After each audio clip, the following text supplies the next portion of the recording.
This is really interesting. This guy's name is Captain Thomas Baillie. I'm not sure how to pronounce it, probably Bailey.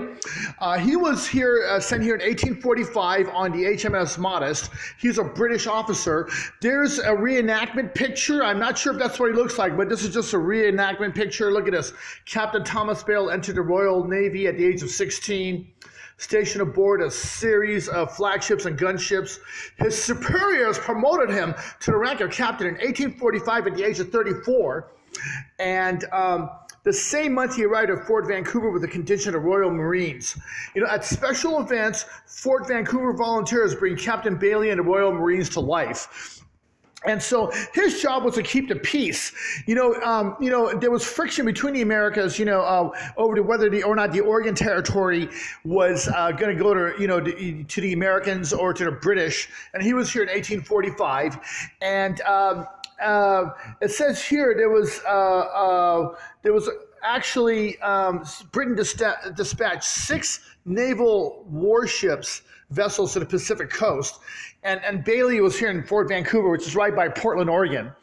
For a while, in 1849, the current Canadian border came out. That was Canada was a British Empire, and everything south of the 49th parallel was to the Americans. And I know this is right here in the Columbia River, and I do remember from reading my history that for a while people thought the Columbia River was going to be the border. So the state of Washington was going to be Canada, and Oregon was going to go to the Americans. So anyway, this was Fort Vancouver, and after that, Fort Vancouver, they moved, to Vancouver, British Columbia. That became the capital of, the British Empire on the Pacific coast. Anyways, Captain Baillie, he's a man who kept the peace. He was basically here to keep good relations with Americans, and he did. Like he would entertain them, talk to them. They would play games and stuff, it says here they would have curling matches and horse races attended by American settlers and Fork employees. Basically, he was keeping really good relations with the Americans. There was Captain Howison of the USS Shark, and an American with an American warship, anchored near the fort. And it says here, look at this.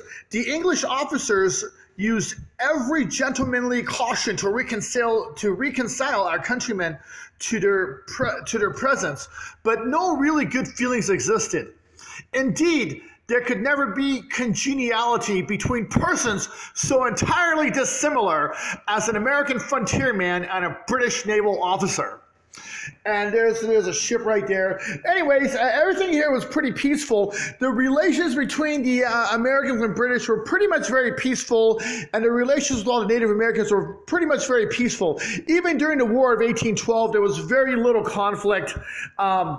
Anyways, I want to wish you guys a super, super happy day. Captain Thomas Baillie, have a super, super, super happy day. Have the happiest day ever.